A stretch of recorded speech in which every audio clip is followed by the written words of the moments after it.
Hey, everybody, welcome to another episode of the Whiskey Crusaders. We are lucky enough to join for our annual tradition now of our analysts, Steve and Ben. Say hello to the gentlemen. Of course, you guys do know them. I'm going to put, I guess, our little names on the screen here. Not that you guys don't know who they are by now. Pretty sure you we've should. all been through. We've been through this rodeo before. Yeah, you know what? Screw it. It's good enough. You guys know who they are. So, hey, Donner Pass. I guess he's working, so that's good fun times there. So hopefully a bunch of you guys have this amazing calendar, the best in the business. There is no better calendar put together. And I know there's what 24 of these, Ben? Is that right? 25. 25. Okay. Well, lucky enough, we got 25 this year. Even better. 24 plus me, so I always get one.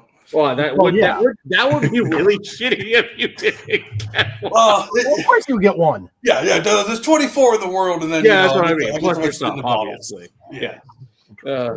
Lord, that would be funny shit. So yeah, it's been fun. So I'm gonna let it pour, let it sit, and we're gonna have a little bit of a chat first about. So just let people come in here and see.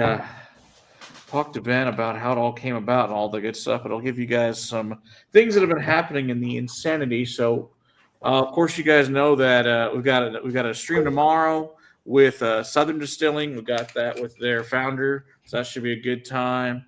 We got that going. That's at 4:30 Central Time tomorrow. Hey, Peter. Hello, Peter. Good to see you guys. So we're just at day 2. We're competing in the Losers to Walk the Dog Night the first 2 weeks of January. Oh, how nice. So we got that. So then, of course, we've got Dr. Nick Savage also at 4:30 on Thursday. Of course, followed by the Bladnock event here at the Castle. Friday will be the RD1 repeal day. Best Dressed 1930s wins a bottle of the new 10-year RD1 bottle, which is a pretty great door prize for Best Dressed in their 1930s attire. Of course, Saturday night, if you're part of the Trinity River Whiskey Cartel, we're hosting your private Christmas party. And then on Sunday, Irene Tan, of course, is King's Code and Whiskey Mentor, one of the best blenders in the world. She'll be here to teach a masterclass. And then on the following, we have Tiffon Cognac's global ambassador here with cognac and Christmas treats. So it should be a good time. All right, Ben, tell us how this beautiful calendar came to be. This is what, our 4th or 5th year we're doing this now? 4th year. 4th, that's what I thought. Okay. This is all thankful from Master of Malt back in 2019. 5th year, isn't it? Is it 4th year? Oh, yeah, you're right. Yeah, it's 2020. I thought our first was 2020. Yeah, 2020. Right. Yeah. Year, see? But there we go. But Master of Malt used to ship to the U.S. with reasonable pricing, obviously in the UK, and then AB InBev bought them and told them, no, you can't ship to any U.S. states for a long time. Thank you so much for that. There was a nice market where you could put together an advent calendar, get it to 24 of your best friends, and also the prices when they came back were meticulously like, oh, why is it 3 times more than it was 2 years ago? Mm-mm. And there's enough of us that we can find bottles of interesting, rare, exotic whiskeys. Absolutely, and they're a hell of a lot better than most of the calendars, and they're basic bullshit. Yeah, and I will say, if this is your first year doing this or just watching a stream, the first 10 days of any calendar are going to be basic stuff. There are basic things in this, but some of them are store picks. So it's a single barrel. Some of it is just, hey, guess what? It's a $40 whiskey bottle, but you're only paying $150 plus shipping to wherever you're from. So it's not that bad compared to compared to $500-$600. Yes. Mm-hmm. Yes. And and the thing is, even on most of those $500-$600 sets, there's a couple of basic stuff. There's a few basic options scattered in there in the first week and a half or so. Yeah. Always. I mean, thinking back, what was it? Secret Spirits. Oh yeah. The ones who were breaking all sorts of ones that are now enjoying a cozy jail cell with some roommates. Enjoying accommodations courtesy of the federal government, whether they want to or not. Yeah, international laws are real bad. You shouldn't do that. Bringing distilled spirits into the country and not paying the taxes on them is a good way to get in trouble. Yes, and then storing in a warehouse and showing an FBI agent because you're a moron. Yeah. But even like Flaviar, which is 100% legal, their day one.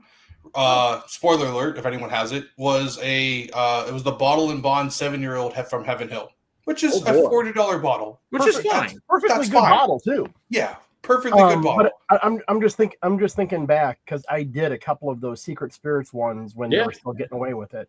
Fortunately, I ducked out of that before they got in trouble and started having shipment seized and stuff like that after people had paid for them. That sucks. Really. But I mean, like in there, they had things like just they had Scallywag. Yeah, right. Also, which is a nice blend. I like it, but. Right.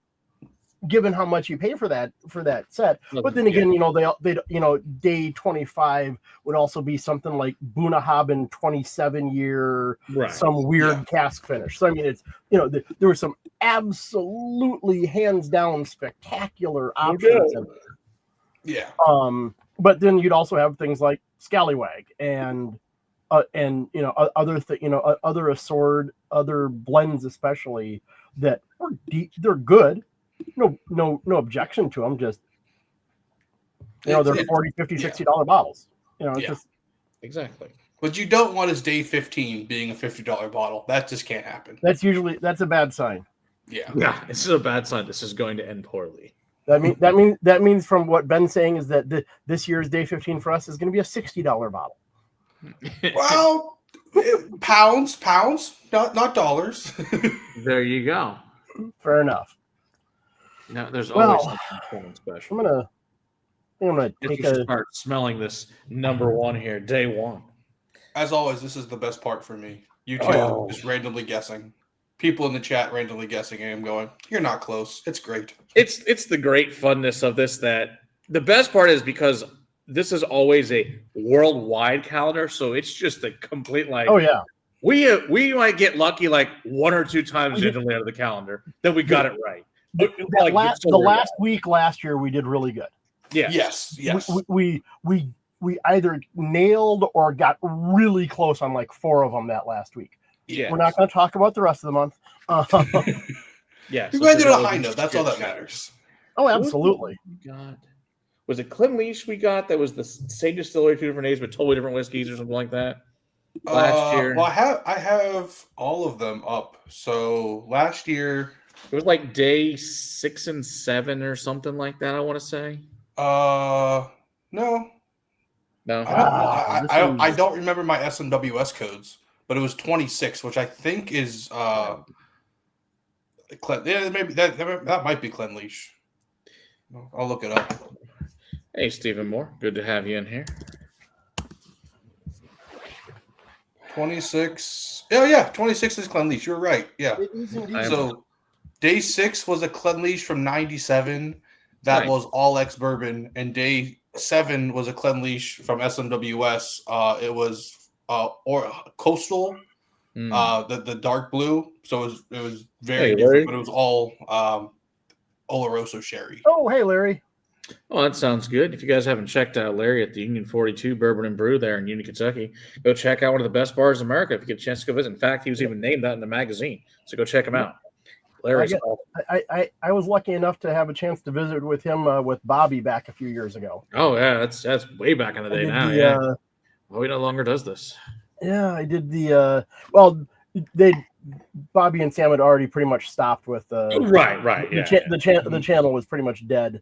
But yeah, went in and visited on my way through when I was down in Kentucky.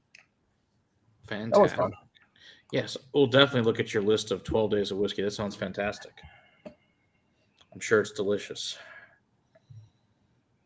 This is nice. No idea what the hell this is.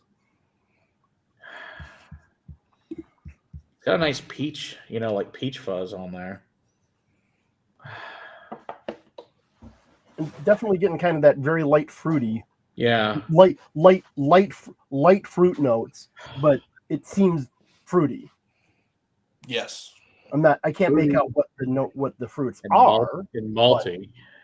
And I'm definitely picking up some malt. Huh. There's also this like grapeseed oil thing going on. Interesting. For those wondering, sometimes I drink, sometimes with what they're pouring, sometimes I don't. This is 90s 10 high bourbon. Nice. How is it? Decent? It's good. For $25 on the shelf, it was perfect. Yeah, 10 high works Parker. Yeah. I think, God, I don't even think I know if I paid that much for the last bottle. I bought a 10 high. I think I paid it was a 175. I think I paid $14 for it. Yeah. It's fine. I've had worse. This tastes vaguely familiar.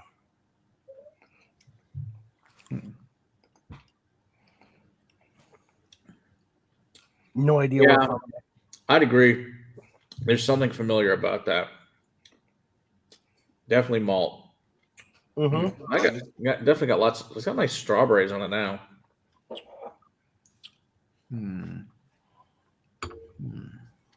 It's really not. Actually, really enjoy this. Whatever it is, it's quite nice. Mm-hmm. I think it's particularly high proof. I'm thinking like maybe 46, something like that. Mm-hmm.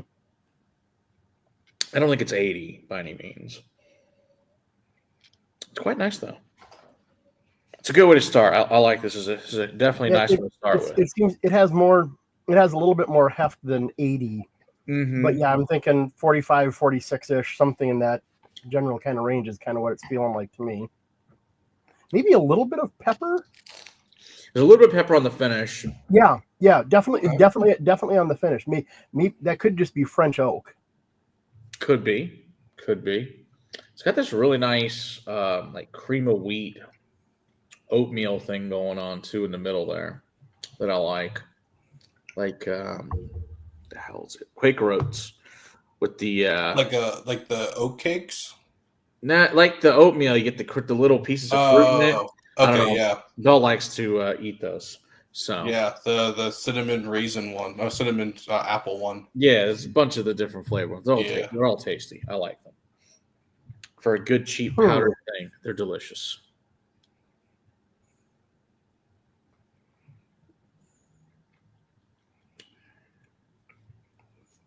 Can you give a region in if you?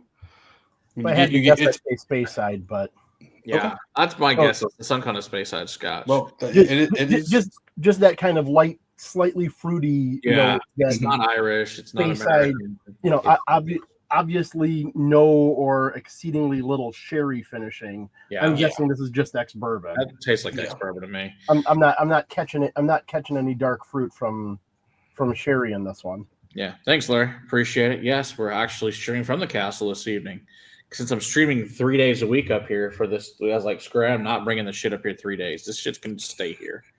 Because I was supposed to do one last week with Southern Distilling, but then the bottles got stuck in North Carolina for 3 days, so we had to wait a week. I was like, awesome. Thanks, guys. Thanks, FedEx. Good job.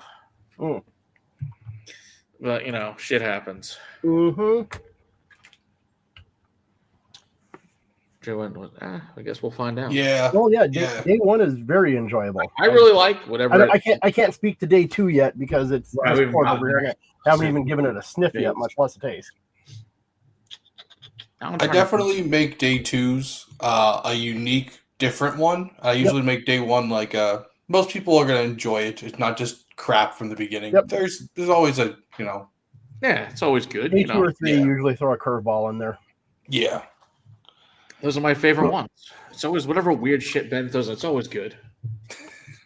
I mean, this year's there's definitely some weird stuff you've probably either never seen, never heard of. Send me the weird shit. That's my kind of game. Weird stuff is just fine, my friend. So I will say, you guys were correct. It is all malt. Okay. It is from Scotland, from the Speyside region, and all ex-bourbon. All right, so we're doing pretty good, Steve. So you're really well here. What distillery? That sounds. Is it a Bayburn? Bayburn. Nice. Okay. Oronto, yeah, because they don't make. I don't think is Oronto. Is that gone now? They're still making that one. So I don't think they make it. I think it's gone. But you can still find it on the shelf. Correct. Agreed. Yeah, I was like, okay, the explains. Yeah, we had Spayburn here back in June. Yeah, that was good. Yeah, thoroughly enjoyed that. It's fully ex-bourbon, matured. It's NAS, but I would say probably 6 to 8 years old. That's my guess on it. Yeah. I mean, it's pretty nice. Might be bumping up against some of it up against 10.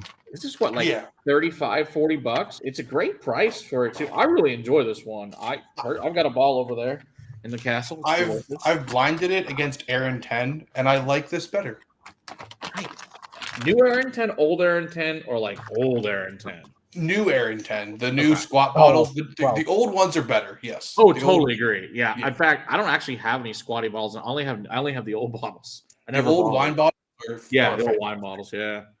I mean, I guess at some point I'd like to obviously have Aaron come here and do an event. That'd be really awesome.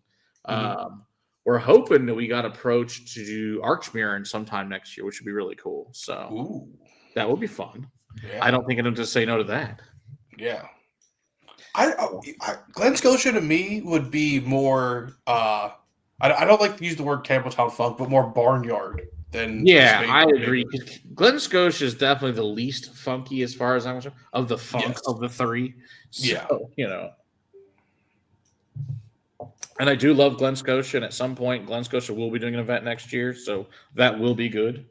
And I will be excited for that. I'm going to grab a water bottle because I forgot one. No, it's on the table. It just took a whiff of day 2, and that's a day 2 is definitely different. Oh, totally different. This is a horse of a different color.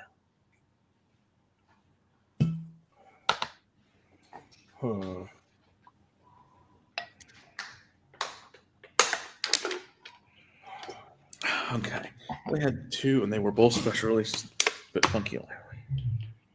All right, let's see. That is the clean glass. Number 2. Yeah. Pour a little bit in there. Excuse me. Oh, yeah. This one? Ooh. Is that rye? Maybe I haven't tasted it yet. It does smell familiar, though. No. Oh, you know what? Malted rye, maybe. This smells American, but one of the weird, more funky craft, most likely. Haven't tasted it yet. This is a very familiar nose. I'm trying to think what distillery this reminds me of. If you get this distillery, I will give you $1 million. Great. So no chance. Yeah, you are not. It does remind me though some of the notes off of Old Potrero. Yes. I could see that. Which you get like a kiln dried wood note, but not green. But it's definitely kiln dried wood. It's got that. They use that malted rye there. That sort of reminds me of. I'm assuming I haven't tasted it. It's a malted rye, but hold on a second.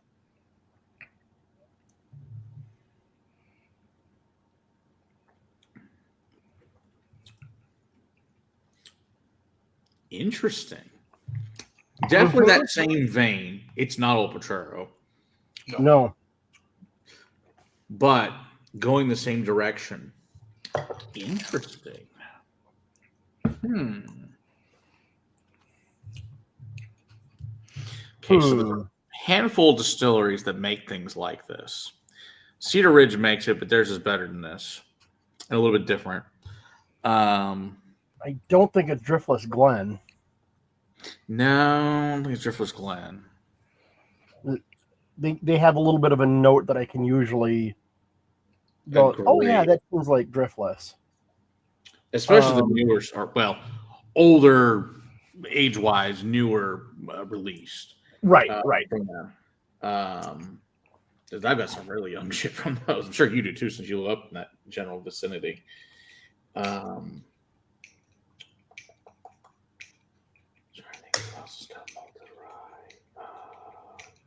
Tawakero has some similar notes. This is not Taw. Similar has because they also use a malted rye. Now, if you do go to things like Stawning, they have malted rye. They do, which is interesting. When am I going to Edinburgh? I am planning to go in, I think it's March 16th of next year, to go to the Independent Whiskey Festival that Roy and Dave Broom are putting on. I have a ticket, but I have not bought plane tickets, so we'll see if I can make it out there or not.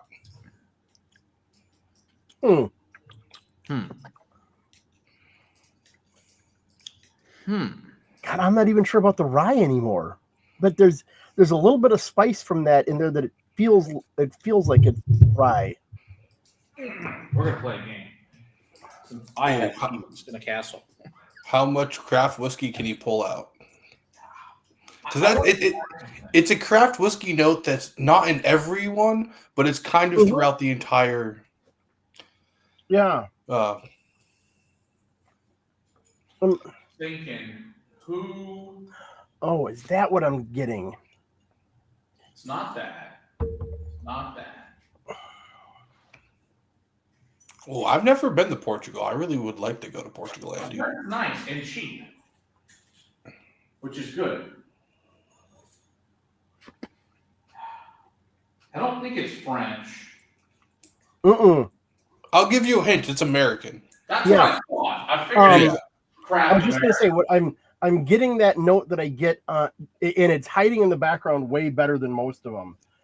There's that note that I get on like every American single malt I've tried. Yeah. Yes. And it's hiding in the back. I had to go look. I had to be paying attention, thinking about it. That normally it's right up front, and I notice it like on the first sip. Here it took like my second or third sip, and it was like lingering on the finish. Mm-hmm. That there's something like my theory is still that it's the cuts that they have to make, that they can't take it quite high enough to get rid of whatever that little bit is. I also think it's a lot to do with fermentation times, where the batch itself is so small that if you do it for longer, the fermentation just doesn't work out time wise. That could be too. I don't know. But I also like that this still is very small, even for craft whiskey. The still size, I don't know. I don't remember the exact dimensions and capacity. It's Leo Brothers. No, it's a joke. I know it's not. I'm just pointing to the reference point to see something.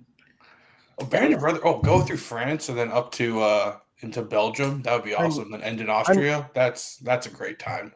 I'm definitely leaning towards American single malt at this point. Hey, Craig. Okay, so I did pour the Cedar Ridge rye, the malted rye, because I wanted to see something. Yeah. Okay. I don't have a malted rye. You're right. I think. Yeah. So we are, like you said, we're going to go. Unless I have leftover from last year or the year before. Ooh, I don't think I put a malted rye in there. I don't remember. But it's got something. Not from 23. To it. It tastes, and my guess is, like I said, that whatever they're doing is similar to another distillery, because this flavor note is not familiar, but unique. Yes. There's not a lot to do it this way. Yeah, I went from rye to American single malt because I caught that note in there that I always get. Mm-hmm. Beyond that, I'm guessing fairly young. Yes. Among other things, Americans, there really aren't a lot of American single malts that have more than about 2 or 3 years on them yet. I suppose somebody's got 4 year by this point, but the only thing that might be this weird is like Pine Barrens or something like that for Long Island Spirits. I've never had Long Island Spirit. We need to fix that next time you come here. Yeah. I'm going to pour that one next. I want to see for reference point where we're at. This is the nice thing about having a castle. You can just get up and have access to 4,000 plus bottles. This does make it super easy. I don't have that many, but I got 500 to pick from. So yeah. Steve, 500 doesn't suck. Yeah, not at the same level by any stretch, but who was? But it's still better than 99% of the other people. Oh, yeah, absolutely. most people have 3 bottles of whiskey, and one of them will be Johnny Walker. I consider myself blessed to have an embarrassment of riches when it comes to whiskey. Yeah. I'm certainly not going to claim otherwise. I don't remember who it was.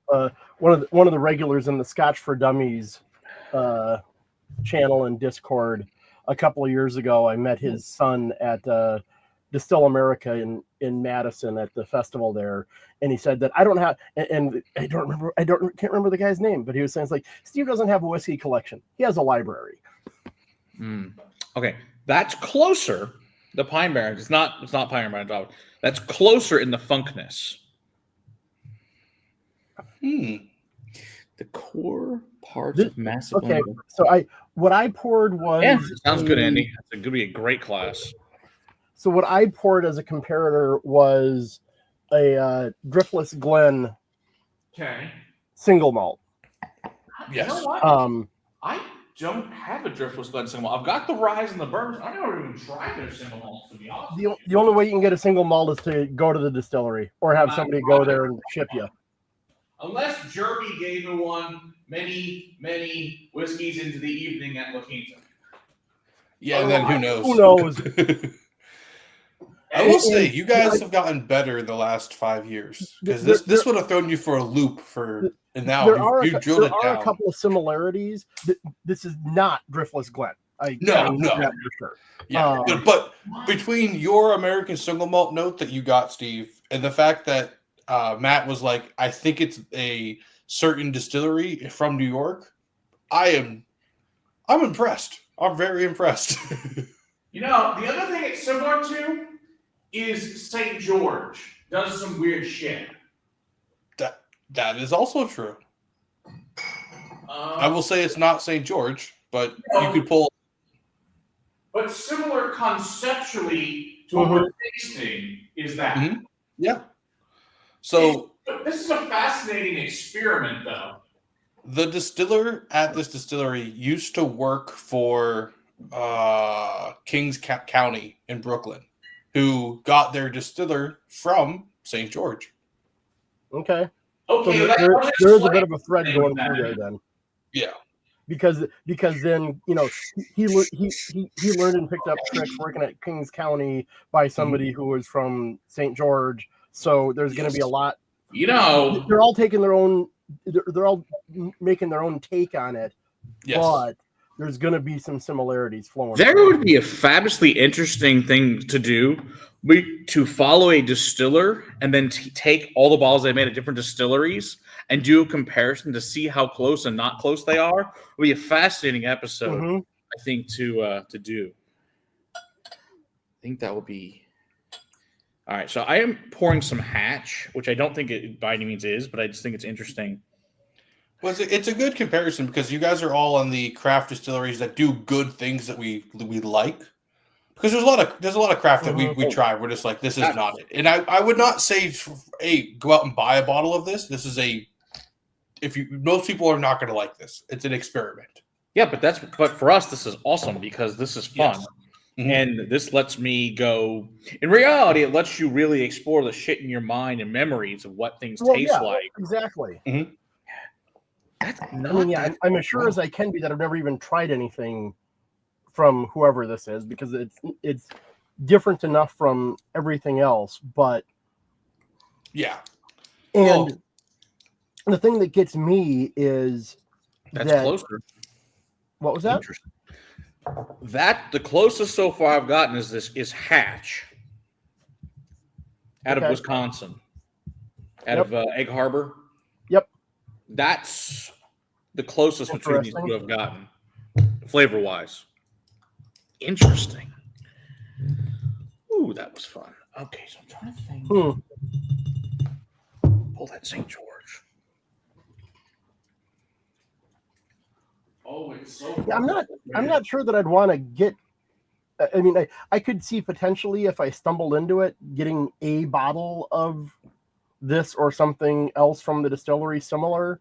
Just again, you know, at that point, it's like I said, you know, I have a library. You know, I have different reference points to pluck down and compare against.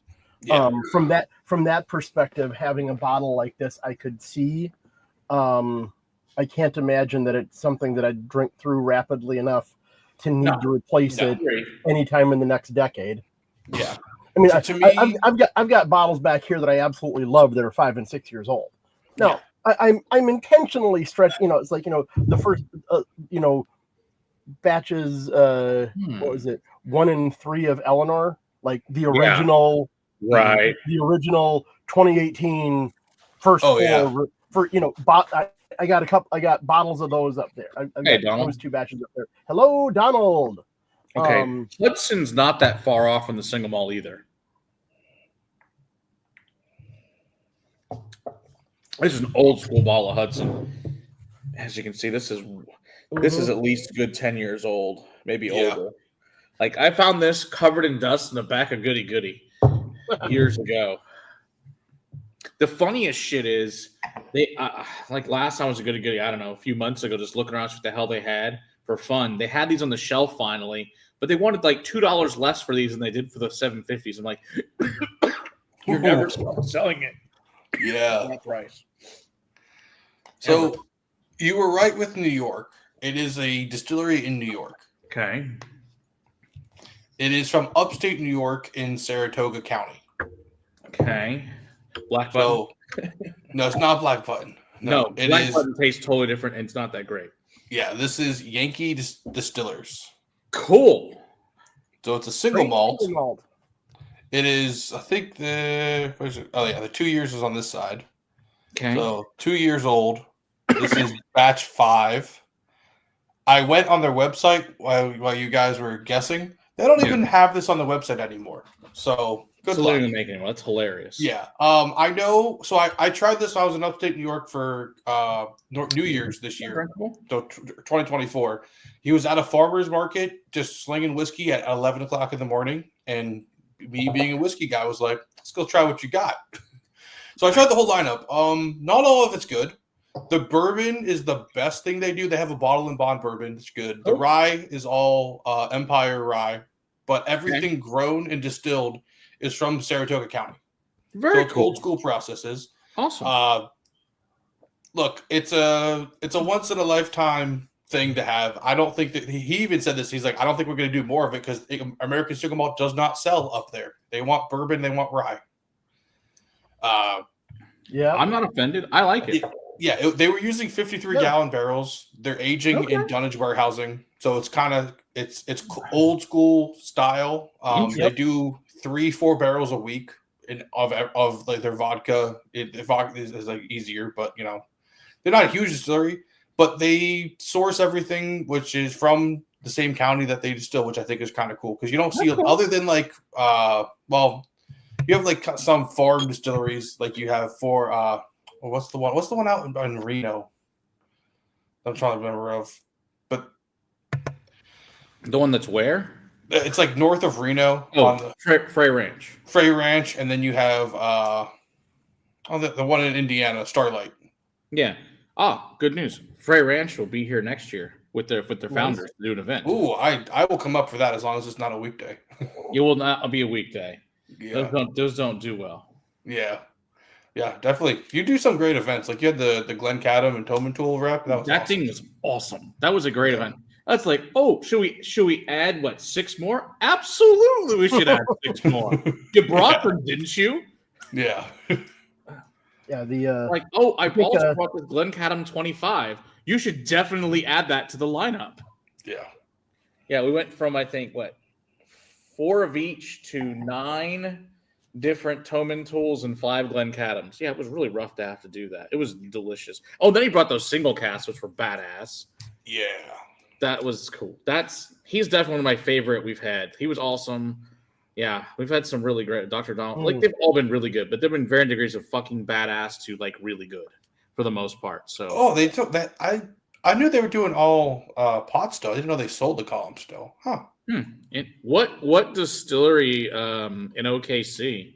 Was that Hochtown or is that a different city? I don't know. There's only or is it the other one that you had me have on the Woodworks guys? And or is it somebody else? Don't know. I know there's only a handful of distilleries in Oklahoma, so I know it sure as hell ain't Scissor or what the fuck they are. That shit's not great. So nice people, not great though. I will say I know another distillery that I think does other than the barley. I think for both the bourbon and the rye, I'm pretty sure Isanti, all of his stuff is from the county. Good point. I'd have to ask him. Like the malted barley is fairly generic.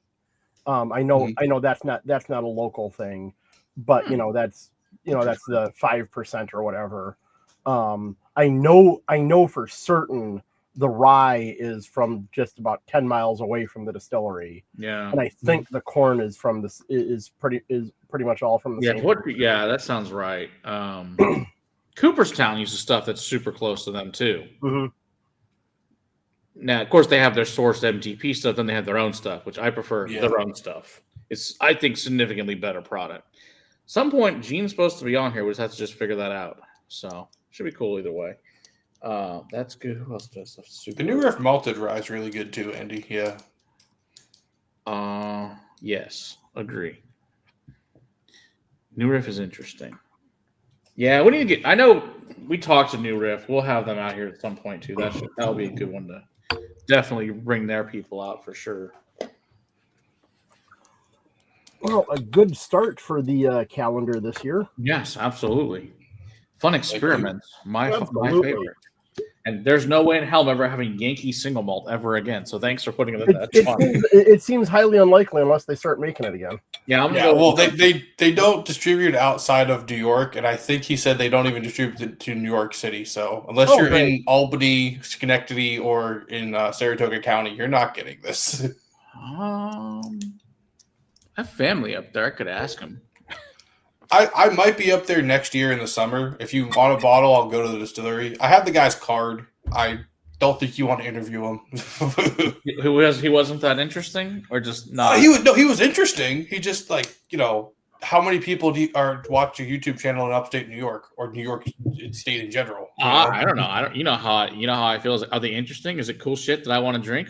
Is it good enough for me? I'll send him an email, see if he gets back to me, and the next time if he wants to send us some bottles for the castle, I'd love to have him and love to have him on the show. Yeah, I love weird shit like this. That's the kind of I love to interview. We've had some, and like I said, we've been lucky enough to have some really cool people from random ass states on here that make awesome stuff. It's not the baseball medical condition.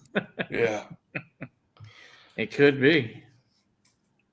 So next week will be 3 through 9? Yep. Yeah. The single malt we tried that was Steven brought that when he got that from the New Riff. It's not my favorite. Have you tried Heaven Hills single malt? What's it called? I don't know. I just got it at the distillery. I tried it there. It's not good. I'm like, if it's from, so this is what I found. Pretty much any major American distillery can't make single malt to save their life. It's fucking awful. Yes. Like that Claremont Steep is shit. Well, the Jack Daniels isn't awful, but it isn't. But it needs help. Awful. They should take it and burn down whatever Rick House has, and just burn it. Use it as lighter fluid. It's disgusting. I'm with Andy. The Jack Daniels single malt is decent. That's different. That's a different ball game. They're like the one that's doing decent single malt at scale. Yes, the only one. Unless you count like Andalusia or Balcones is doing which I don't. Not in this context. Yeah, you have to be. Yeah, Jim Beams is gross. I'm sure Heaven Hills, like you said, I'm sure it's gross. Yeah, I didn't try that bullet shit because it sounds disgusting. That is part of it, Andy. Is that Brown Foreman sat on it long enough? Wow, I didn't know it was that old. I thought it was only 4 or 5 years old. Oh, you know what may be worse? But that's still way older than like the Claremont Steep. That's like 3.5. That's 3.5. Yeah. Yellowstone single malt is one of the grossest things ever. If anyone likes that, they can have it. It's disgusting. I use that bottle to teach people not to drink it because it's awful. There's only certain things you can have in the castle that are absolutely awful. Yes, the rest I try to keep up. Oh, High West also theirs is awful. Can't drink that either. Yeah, High West should just stick to other people's shit, which I did not buy this year's. This is the first year I've not bought Midwinter Night's Dram because last year's was okay, and the price went up another $20. I'm like, I'm done. Mm-hmm. I'll never be buying one of them ever again. Yeah, They're a little old fashioned. Good to have you here. Ugh. Wow, that sucks, Donald. Mostly going to be coffee and sleep deprivation. That sounds rough, dude. Ooh, a home advent calendar. Very nice. I like to hear that. That sounds great. But yes, so we just decided craft guys are the ones that are allowed to make single malt and Jack Daniels. The rest, you should just give up. It's just that small little distillery in Tennessee. I don't know how the hell Jack made it so good. What I do. They actually pay attention to distillation. Well, good. Like the Claremont Steep stuff is just run continuous still. They don't care. Well, that's the problem. Is it's run on a continuous still. Now, is Jack Daniels doing theirs in a pot? Is that the difference? I do not know. It doesn't taste like a column. I know obviously Jack is, but or there must be a portion of it that's on a pot. There has to be. It's too damn good. Hey, Cohen, good to see you there. But yeah, that's the only one I really like of the majors. The rest, in fact, I don't even have the rest in here because they were so bad. Because I'm like, no one's going to ask for them. They're terrible. That's your ticket in, guys. You got to give really good, large distillery single malt to the vault. Yes. Not here. Orange duck. Ooh, that does sound good. Blood orange duck à l'orange. I want that. Oh, awesome. Pay attention to there's an extra descriptor on that orange that's important, I think. Yeah, I agree. It's a brown. That's true. It is brown foamer and Chris Morris single malt and Scotchman. That is a good point. You do make a good point. They do. Okay, but then Scotch distilleries. Then why does the single malt from Woodford suck? Because they've done single malt and it's been terrible too. Good point. I don't know. How is that possible? You make a really valid point there. Because like I tried it when they did it in their Masters collection, and that was not good. Like they did a cherry smoked one, and it was not like all of that collection to me was just bad. Here's an interesting question. And they have a pot still there. Yep. Was the problem maybe with the Woodford single malts that they were too young? That could be. Yeah. And could we literally be looking at the Jack Daniels single malt starting life as Woodford single malt? Yeah. Maybe. I have no information to base that off of. I'm just curious. Either that or they tried with Woodford as, they could play it off as an experimental thing and not, lose any sleep over it because regular Woodford and Woodford Double Oak are going to sell from now until the end of time because they're just good, especially the Double Oak is so solid. But was that maybe their experimental? Maybe. And they figured out where they were screwing it up and they did it right the next time. Okay. Are there any good Kentucky single malts? Legitimately. Are there more than a couple of Kentucky single malts is the problem? I don't know. I don't think there particularly are. Yeah. But I'm just trying to think on the top of my head, who's making a Kentucky? I can't think of anyone that's good. Oh, that quad malt from Frey Ranch is really good. That I've not tried. It's at a $3.75, so the price point's not great, but I got to try it at an event, and it blew me away.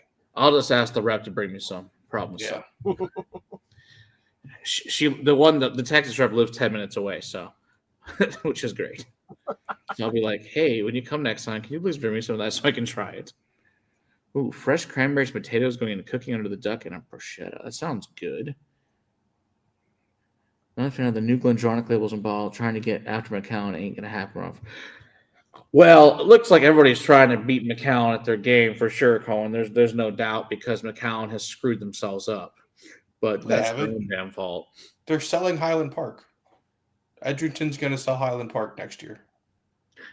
Would not surprise me with their new, lovely new label. So they have a revenue sharing stream with Beam Centauri right now that ends at the end of 25. And word on the street is that Centauri is going to buy buy out Edrington of their shares so they can own Highland Park and put it as a premium brand under the portfolio to save what all the money that they invested into Macallan. So Macallan's it'll be Famous Grouse and Macallan, and they'll be able to use the Highland Park for their blends. Right. But the Macallan will be the only thing under Edrington. I haven't got that confirmed. What about Glen Ross? That might be sold too, because they're hundreds of millions of pounds in debt. And as we discussed a little earlier, the downturn is happening. Hey, I saw the largest amount of Buffalo Trace in a picture the other day at a specs that I have seen in like 10 years. Mm-hmm. Cases and cases high. Yeah. No limit. Yeah. Coming. Even the secondary is crashing too. Yeah. I like the new Highland Park label. I think it looks a lot better. You can actually read said label now. I don't have to guess what it is. Now, am I going to buy a bottle at the price point? No. But if they put it at a natural color and non-chill filtered at 46, you have a half a shot. I'll just say, hey, Highland Park, give me a bottle, please. Yeah. Look, Macallan has become the Rolex of whiskey. People who don't know anything think it's an aspirational goal. People who do know, there's other brands out there for you. Yep. I have admittedly, you got us a good Macallan last year. Yes. Well, that involved me going to the Macallan distillery. Okay, because I managed to snag a bottle of the same thing a few months later. Yeah. No, it was available on the shelf. It made its way here eventually. Yeah. And I got it at a decent price too. It was only like about 105. No, yeah, it was not bad. I was offered the opportunity to buy a bottle of a 32-year-old Macallan for 3,500 pounds. And declined that because it cannot be that good. Because you're smart. Yeah. Well, we were going to Springbank the next day, and I was like, I have a feeling. I'm going to go with no. I want to spend money at Springbank. Good choice. Yeah, that's not a hard decision, though. I'm more of a Macallan fan than I am a Springbank fan. I think I'd have had a really hard time pulling the trigger on $3,500. Or more like $3,800 with the exchange rate. Well, the weirdest part was then I had the curiosity. Well, what does it go for in the secondary? Yeah, about $5,000. So I could have made my money back. Cool.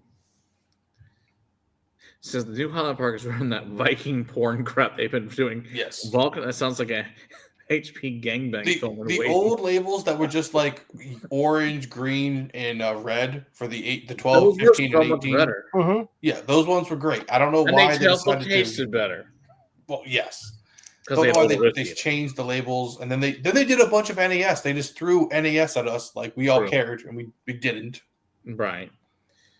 Oh, there you go, ASMR. There you go. You should definitely grab yourself that. Sounds good. Let's see. Oh, that's the big news, too. So, if you guys can see that or not, the Whiskey Trip, he came to visit here on Friday. So, if you guys don't know who that is, that's Big Chief. That's Mike. He used to be from the Bourbon Road. He's on the Whiskey Trip is his new podcast. He came by on Friday, and he was here for about 4 hours. We had a nice podcast together. It'll get released later in the month. So that'll be a good time. So, yeah, he was awesome. We had a good time, to say the least, together. So, Ben, with Edrington, are they getting rid of anything else or just Highland or just HP? I have just heard HP is on the sale block. Because I'd forgotten what all they had, so I had to go look it up. And Lefroy and Bamore and Auchintosh and Ardmore and Glengarry. Yeah. Plus Famous / Naked Grouse. Yeah, all I know is that they're going to keep Naked Grouse no matter what because that's a big seller for them. Oh, I'd imagine. But it's $28. Yeah, it's an entry level product that has some really, really good components in it. Mm-hmm. I mean, and Naked Malt is fantastic. I like it for $32. That Macallan, Highland Park, and what is it? Belvany is the other one. Glen Turret. Turret's the other. They sold Glen Turret and Glen Turret up for sale again. Again, yeah. Yeah. But I mean, yeah. Even there, you look at with as for the famous grouse, Ron White, that's his Scotch, right? Mhm. And he talks about how he went to Scotland, and this is what a lot of people drink in Scotland as their daily pour. Mm-hmm. So like, okay, it's probably a good starting point. Yeah. And then he shows up on Dr. Phil's yacht and gets slammered on the stuff. But nah, shit happens. Cohen, that's true. U.S. craft beer companies have been in free haul for 2 years because of oversaturation. Yep. It was never warned, and craft stores are falling left and right. This is true. There's no doubt. And the worst thing about it is there's going to be a glut of whiskey that isn't good, but people just aren't going to know. You're going to be buying parcels of 30,000 barrels at a time of whiskey that you don't have any origin story for, and you're going to bottle it because you have a brand, and it's going to taste like crap, and people are never going to buy a bottle again. Mm-hmm. Yep, sounds about right. They were thinking Viking porn stuff. They made a bunch of their stuff like a drywaller's radio after plastering. There you go. That's true. Famous Grouse, and I don't have a problem with Famous Grouse either. Famous Grouse is just fine. It's a fine blend for less than $20. I really like the Black Grouse personally. That I think is really. Yeah, I think the Black Grouse is that extra step up, and then Naked. Yeah, isn't the step up? Naked is just full on blend. Now blended malt. You can get a hold of the Ruby or the Bourbon cask Famous Grouse. Those are also pretty good. Yeah, you get a chance to try those. I like those too. Okay. I believe it. Gotta cut. They're shockingly in here. Imagine that. I still like Naked Grouse better than Naked Malt for a name, though. Personally, I always think about putting it as like a first 3 days, and then I find something that's always better. Not that it's always so someone's taste better, but unique, different uniqueness. Sure. Yeah. I'm not sure why they changed from Naked Grouse to Naked Malt. I don't know. Naked Malt. They had some marketing reason to do it, I'm sure. So someone did a focus group, and it sounded good to 18-year-old kids. Mm-hmm. Who are going to buy like 2 bottles in their life because they're not whiskey drinkers. No, but it's all about the youth. If we could put it on TikTok, watch bans alcohol, we'll be fine. Yeah, that's a different story. As in Donald, as in people had imbibed a little bit too much of the Famous Grouse.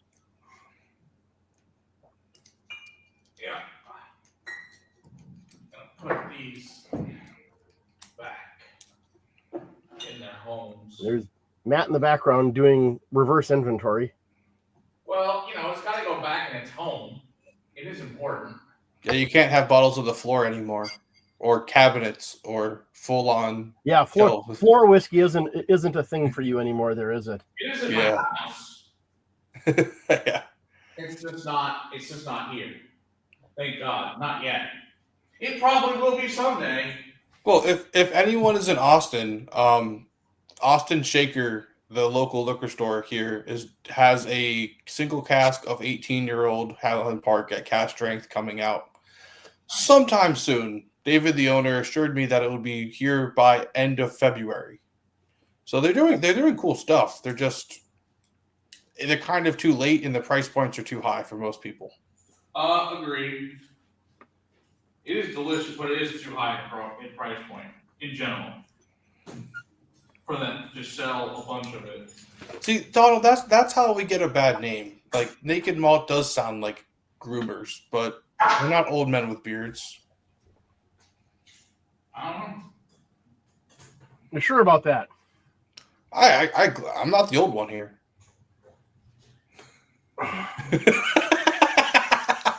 He is a youngin'. Oh. He is under. What the hell was this? No, yeah. I mean, if we're going to talk about the Naked Grouse, you might as well drink it. So, Ben, can you do me a favor? What's up?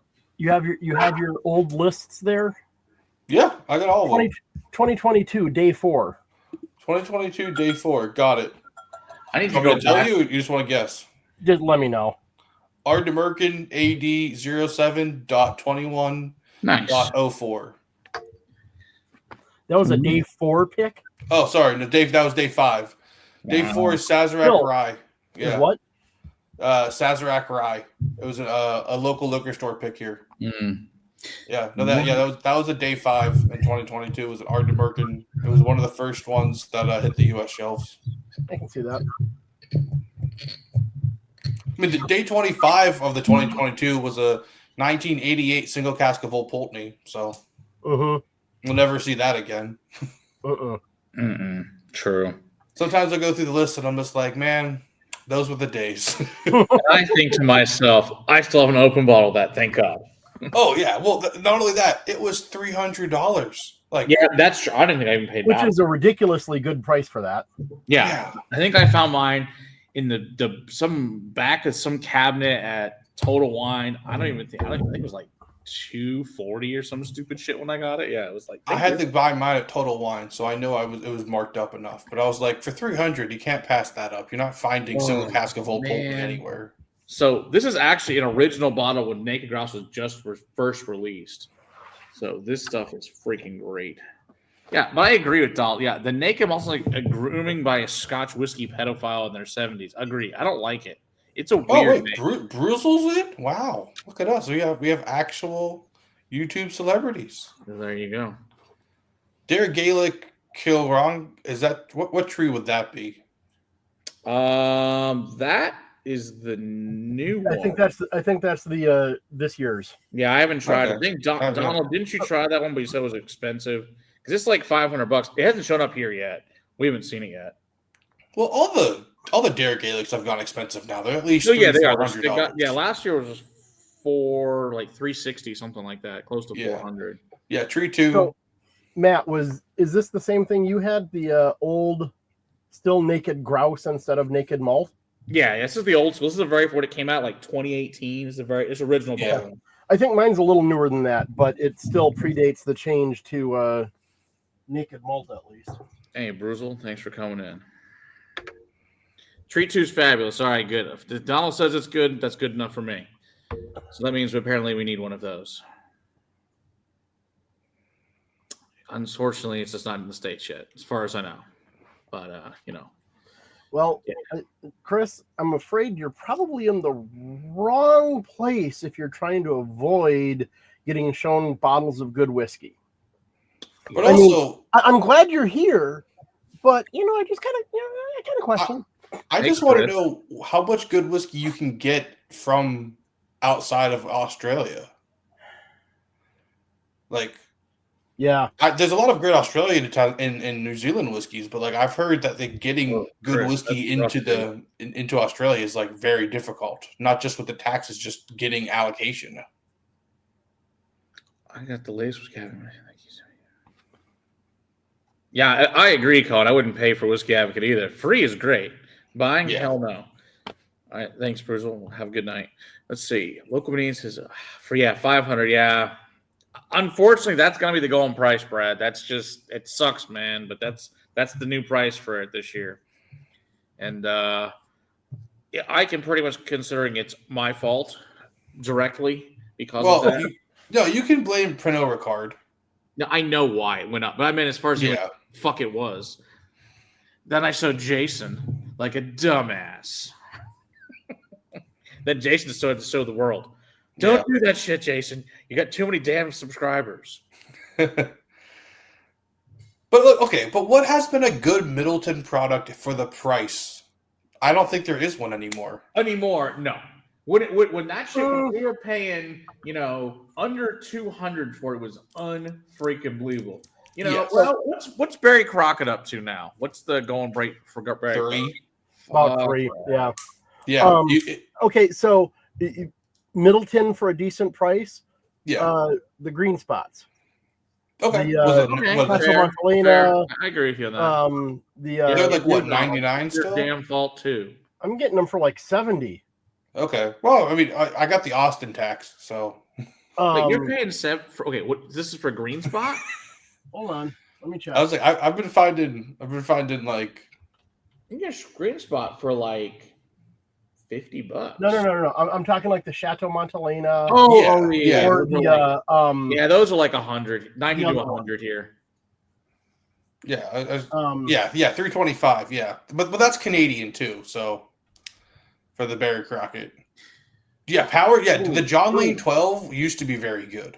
I haven't Yeah, had I any of the new did try ones. the cast strength the other day. Finally, we were at a Liquid Thanksgiving last week.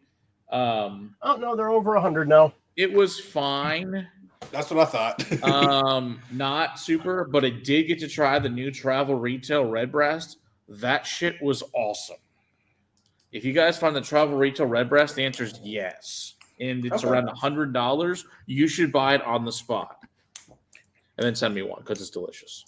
Like, I think it was last year I put in the Redbreast. Yeah, I put the Kentucky Oak, and that was $100, and I didn't think it was that good. I was not a fan of that. That oak experiment or the wood experiment thing they did with Redbreast didn't work out for me. Yeah, like the I pork was okay. Did you guys try the Missouri? I didn't bother trying the Missouri because I wasn't impressed with Kentucky. I was like, no, and they doubled the price. I was like, pass. Yeah. I also did not try the 18 year because it was too expensive.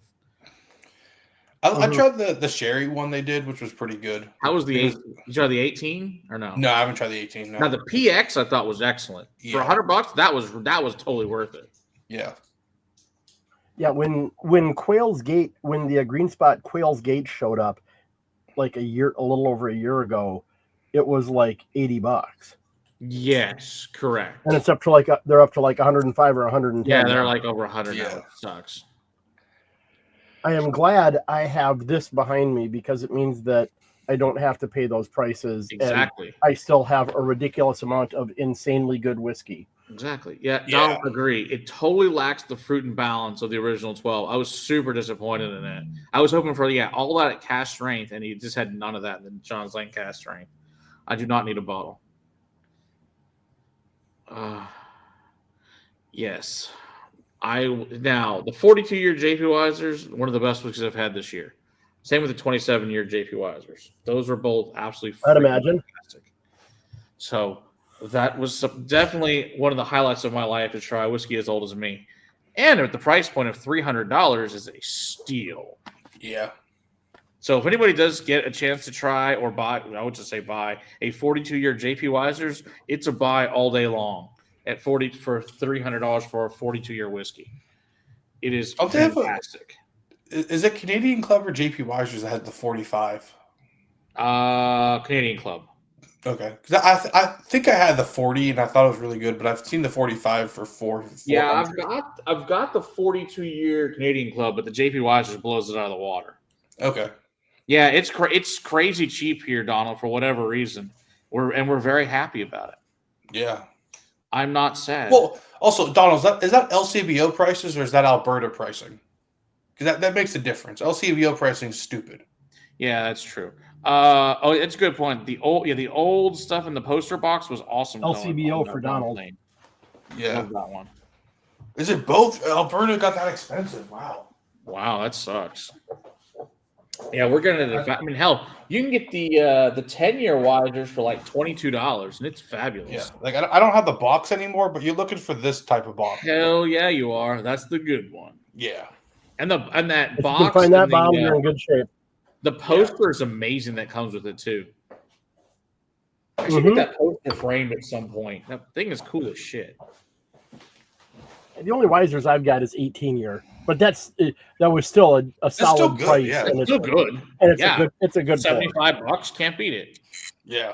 I don't think it was even that much, but at this point it's 4 or 5 years old. So he wouldn't know. He doesn't work for Crown, so that's a different distillery. I mean, he might know, but I didn't ask him. We did laugh about the Crown 23 Golden Apple while he was here, though. It was very entertaining. It definitely got to be one of my most entertaining. Plus, he stayed here for like 13 and a half hours, so that's a damn good time with Dr. Don. That dude is seriously like everything you ever hoped for in a legend in a whiskey. He's the coolest dude I've ever met, and of course at the most awesome nerdy level you could ever hope for. So the thing that I have going for me with my love of really good Irish whiskey is Brian Nation works in town now. That is a valid point there. You do have a good point. I get some very interesting Irish and something other blends that are finished in fantastic casks at reasonable prices. I tell you what, Andy, when Dr. Don comes back next year, we'll get him to let you know. How about that? I'll ask him. He already said he's definitely coming back next year, so that'll be great. I'm coming up for that. Yeah, dude, seriously, that is the most amazing. People are like, I thought this was going to be like super boring. Like, that was the most awesome whiskey presentation I've ever seen. I'm like, I told you it was going to be. It's like the only person who can make a PowerPoint exciting is Dr. Don. He's the only one ever allowed to use a PowerPoint in this place. Everyone else, the answer is no. But yeah, he was great. Oh, well, yeah. Ben Romick, cast strength, 11-year, $44. That's a hell of a deal. I don't blame you for buying 8. It's a good deal. John House for undersexed, upper middle class. Crown 23 Apple, mind you. Stock trader. They're gonna put out the peach and the blackberry in the next year. You know. God, I hope not. They would sell though. I mean, they would sell. I can guarantee it. I couldn't believe people when the peach came out. Was it last year or 2 years ago? It went crazy, and I was like, "It is just Crown." It was insane. Well, blackberry was the same way. I had a guy come in here and offer me money for an open bottle. I'm like, dude, I'm not a liquor store. I'm a fucking classroom. Get the fuck out. I was like, no, it's not for sale, dude. We don't sell alcohol. Actually, you want to take a class on flavored Crown? Happy to give you one. I've got all of them, and the old ones that are discontinued as well. Yeah, you want to sit down for a class? I'll give you pours of each of them. Exactly. Compare them back and forth. And you can do to your heart's content. And then I'll find you flavor ones that are better from Old Smoky. So that are a significantly better product. Yeah, which Bo's supposed to come on here and do stuff with us. I got to figure out, talk to him again, and get his shit figured out. When is he coming back? Because that will actually be the problem is, how am I going to survive that stream? It's going to be like 75 different things. That's going to be the problem with that stream. Good luck with spit that. cup, man. You got a spit cup. Oh, gonna have to, because I have at least 50 plus different moonshines and probably almost 25 of their flavored whiskeys at this point. Yeah, it's and they're all pretty. You won't be able to go through all of them. Oh, it's a challenge. We'll accept it. It'll be fun. We're taking bets on how many times he falls off the chair.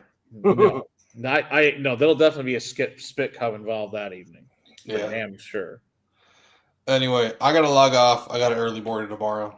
All right. Appreciate it. We will see you next week for day 9. We'll sit down for a few more minutes, and then I'm going to also log off because I have shit to do tomorrow. All right. Let's see. 23-year Blackberry is the next whiskey for a new Jaguar. If you've been the rebrand, you know what I mean.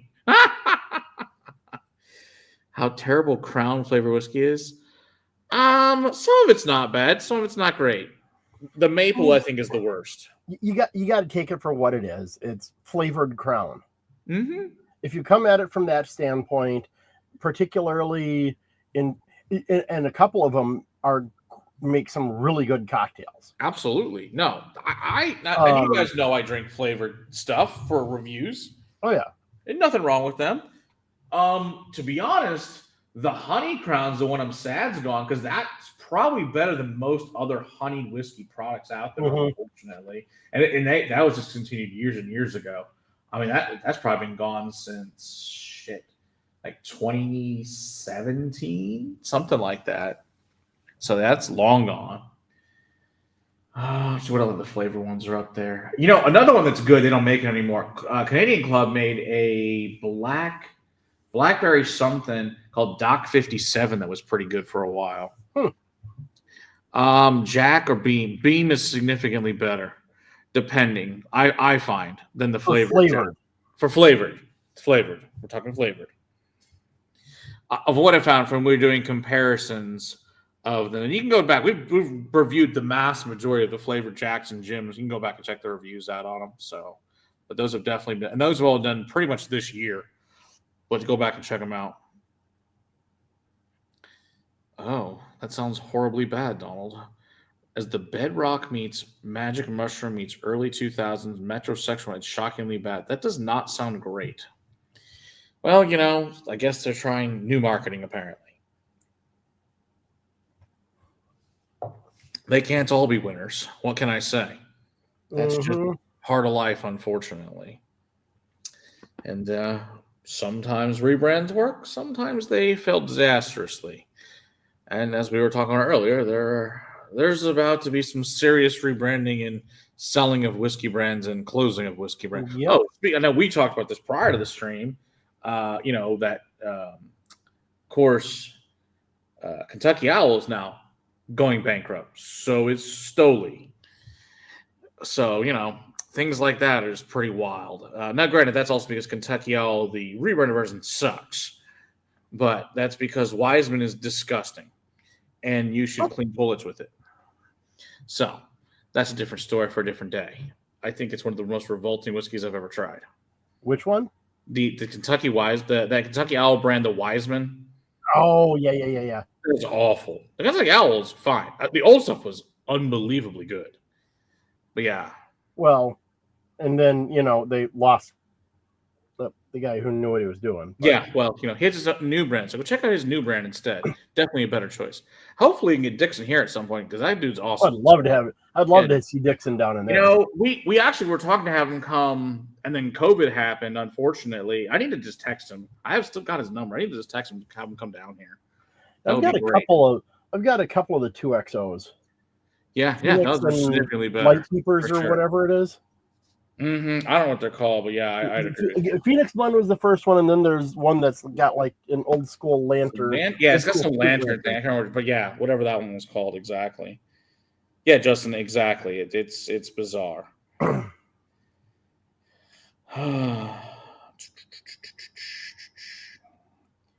No budget given, but could you buy a brand and rebrand it with brand it? Which one is it and what would you do with it?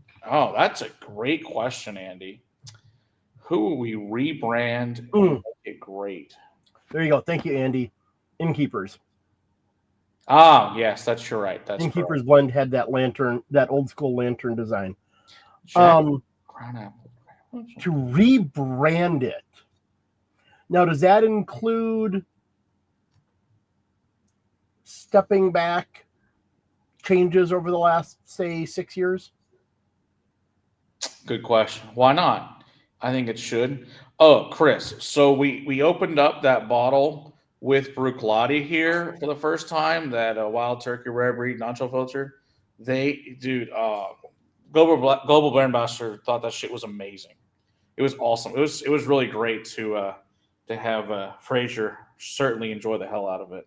So it was good times. But thanks again. We appreciate that since we can't get that here in the States. It's awesome.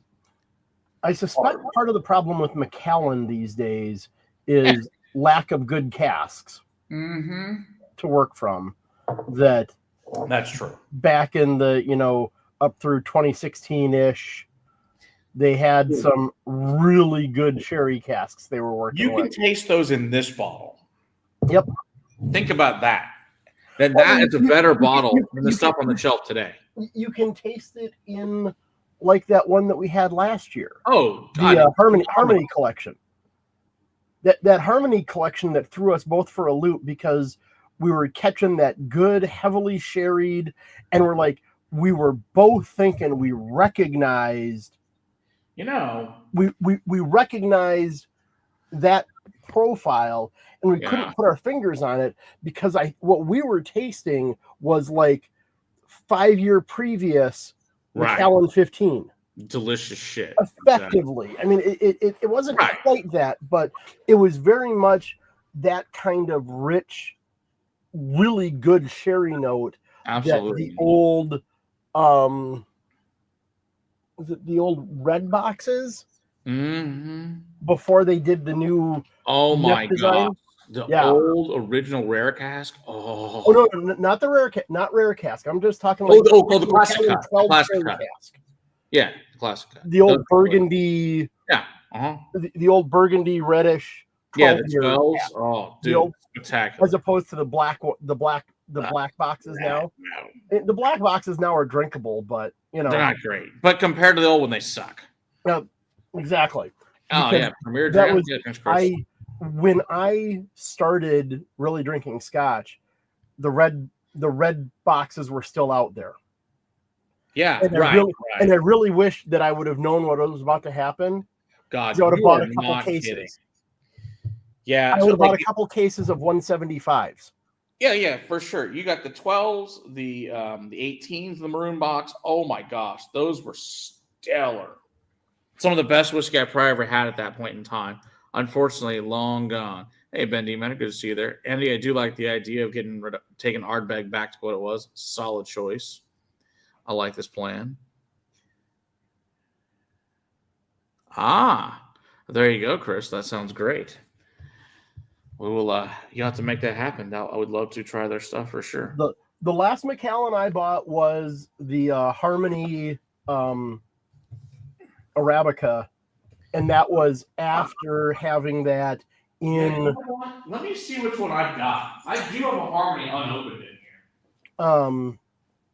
So last year in the Advent calendar, Ben dropped in the Harmony Notes of Intense Arabica or something like that. I'd have to get up and look at it. Matt's off screen right now, so I'll keep talking.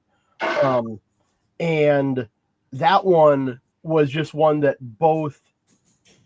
So Ben, what we're talking about with the red boxes are the old packaging boxes for Macallan 12 Sherry Cask. Oh, yeah. The new boxes for Macallan 12 Sherry Cask are black. We're talking about the old red/burgundy boxes that were before. They still had the old cap set up as opposed to the new one where you have to twist it and it you break the seal and you can't make that seal again ever without the machinery to put that down. 2019, you could still some places find the red boxes, but that was when the black boxes started showing up. So which one is that, Matt? So this is the Macallan Harmony. This is the rich cacao.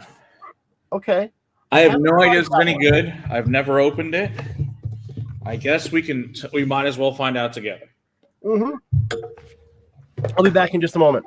All right. Sounds like a plan. So, since I've never opened this Macallan, let's give it a whirl.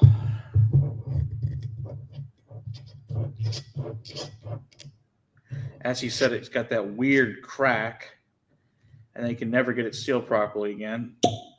Was a good pop, though. We got that going for it. So let's see what we think of it, because I have no idea how this is going to be. Hopefully this is decent. I don't know. Oh, yeah, that's good old Macallan. Oh, that smells fabulous. Yes. Oh, yeah. That is what Macallan is supposed to smell like. If it tastes as good as that smells, then the answer is, if you find any of these, the answer is hell yes.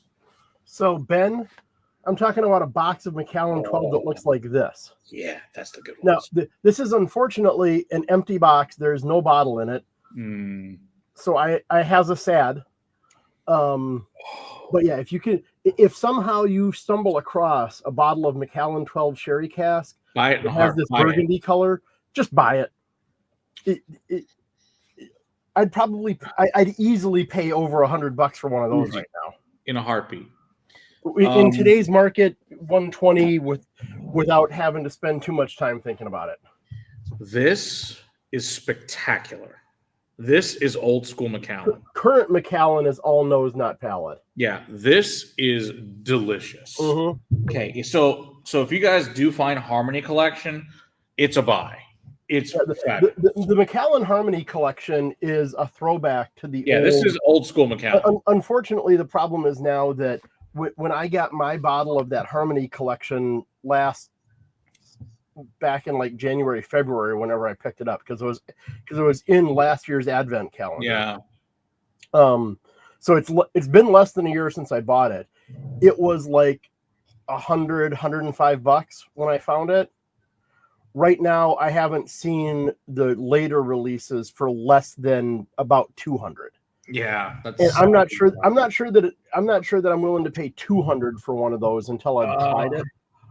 This to me is good enough to warrant 200. Okay, fair enough. You're never going to be able to get that. You're never going to be able to get that all the way back down. It will not go all the way down. Worst. Okay, conceptually cool design. Doesn't work. Well, what it's specifically made for is to kill counterfeiting. That cap is designed that you can get a good seal putting it back in, but you can never return it back to where it started from and make it look like it's new.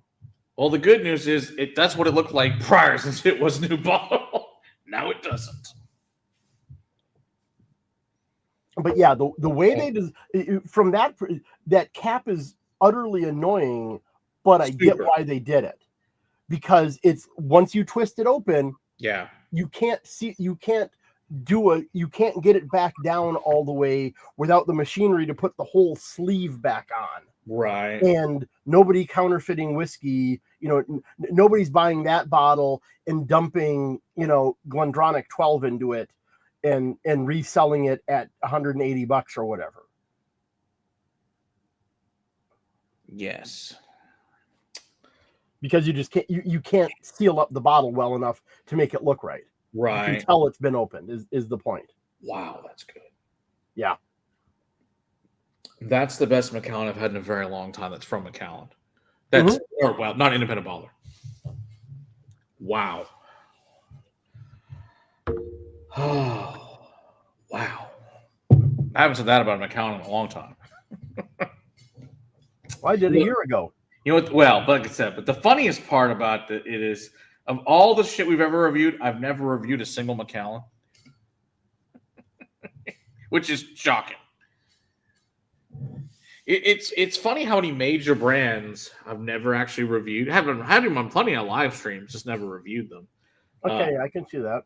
But I've also reviewed 30 different Balcones. So because I might like that brand because they're delicious. Exactly, Ben. This was back now. Like I was saying, I think at least part of it for Macallan is lack of good sherry casks. Oh, there's no doubt that's the problem. Because there are so many more distilleries out there doing sherry, working with sherry right now, that you go back to 2010 or whatever, even as recent as 2010, you had Macallan getting old sherry casks. Right. These were casks that had been in, the Macallan gets this cask and puts whiskey in it for 12 years. Back in the early 2000s, they're putting whiskey in it for 12 years. And that's less than half of the cask's lifetime because it spent 20 plus with sherry in it. So, I mean, these are casks that, you rub your hand. These were casks that you rub your hand on the outside and it's sticky because enough sherry has soaked through over the literal decades that it's been in use. And then Macallan got their hands on some of those. And you can do multiple batches out of that and have it just be phenomenal. Yep. Yeah, that old school Macallan is just unbelievably amazing. And in today's market, that's exactly why it's working out the way it is, Andy. But like I say, at least part of that is that the casks aren't available. Having said that, true, I still think they could put stuff out a little bit better and considerably cheaper and still be making money hand over fist. We're talking about old school, Donald. We weren't talking about current shit. We're talking the old mid 20-teens burgundy colored Macallan boxes. Good old days. Man, I tell you what. Just like good cognac. Same concept. Cognac is delicious too. I'm gonna pour some because it's delicious. And it's next to me. Makes it easy. And this is Tiffon. This is their Supreme, which they'll be here in a couple of weeks with their global brand ambassador. So should be awesome. And the Cookie Lady, which is 2 doors down, as Cookies, Crumbs, and Crust, which is probably one of the best bakers I've read in my life, is making the goods for that night. She is pairing them with each of these different cognacs. Yeah, the XO is unbelievable. It's not here at the moment because another YouTuber is borrowing it for his best conning of the year. So Okay. It will be featured on his show in the very near future, which is why the XO is not here. Otherwise, I'll be drinking that instead. Andy, it's only a 3-hour drive. I'm sure you're busy, though. Yeah, for me, it's more like 15. Yes, exactly. 13, Not exactly like close. Yeah. For me, it's a 3-hour flight. Good point. That is true, too. But that defeats half the fun for you since you collect things along the way. No comment. I am going to try to get back down again next year if I can. That'd be great. We'd love to have you, obviously. Yeah, I get it. Hey, that's your fault if you stop at Buc-ee's. I can't help what you do at Buc-ee's. Buc-ee's isn't... Yeah, we'll talk about that later. It's too busy for me personally. I get that it's a thing, but that's the problem. It's a thing. It's a glorified gas station Walmart. Yeah. Essentially. But, whatever works. Hey, clearly people like it, and good for them. I will say this. They do have amazing bathrooms. They're clean, and I do really appreciate that. Yes. The once or twice that I've stopped in there, that was the, stop off. You can get in and get the gas, get in and out, hit the can and be back on the road. You don't have the place is huge enough that even with as many people as they have coming through it, there's no lines waiting for anything. It is wild. The major thing is down, if we go further south, like in west of Houston and Galveston and stuff, there's actually a lot of small Buc-ee's. They're like the size of like racetracks, shocking, which I didn't know that. I thought they were all those huge monstrosities, but they're not. There's quite a few smaller Buc-ee's that are quite nice. Interesting. I might have stopped at several of them along the way for that very reason of nice bathrooms. And I don't have to worry about it with my family and it being disgusting. So, which of course, they appreciate. They do a good job of keeping those things clean. Yes, they do. That is quite amazing. Steve is equal from Matt as he is for me, roughly. It's a good point. That's true. It is what it is. But yeah, we will be wrapping this up in about 3 minutes, as it'll be 11 o'clock, and we'll be ready for next week. So like I said, question. I suppose if I cut through Detroit and across into Canada there, that would save enough hours off of the trip instead of routing up through Buffalo. There you go. But yeah, like I said, so if you are in the area and you do want to come to the Bladnock event on Buc-ee's needs a liquor store. Justin, I like the way you think. That's a good choice. Bladnock's, Dr. Nick Savage will be here. It's going to be amazing with this awesome beef tenderloin that they're cooking with Bladnock Vinaya, horseradish sauce. It's going to be unbelievable great food, unbelievable great whiskey. Of course, got that. Then we have the RD1, their 1930s Prohibition Repeal Day party. It's going to be awesome with the founder, Barry Breingar, is going to be here. It's going to be fantastic. Of course, Irene Tan, the master blender, founder of course, Whiskey Mentors and King's Code. And, of course, she's also the spirit hunter for the Whiskey Tribe. So, awesome lady. Learn a lot of her on a Sunday afternoon at 4. Oh, yeah. And then the following weekend on Friday will be Tiffon Cognac, like I said, with the amazing Christmas treats. But, yeah, still, of course, there'll be dinners and food with everything. But, yeah, everything's going to be really great. Awesome stuff. We're looking forward to it. So, yeah, buy your tickets. Come check that out. And hopefully see you guys later this week. And, of course, tomorrow, don't forget at 4:30, we've got the Southern Distilling Co. will be on here with their founder. It should be a good time. Cool. Well, thanks, Steve, for being here. Really appreciate it. Fun time as always. Absolutely. Till next week, we really get into it.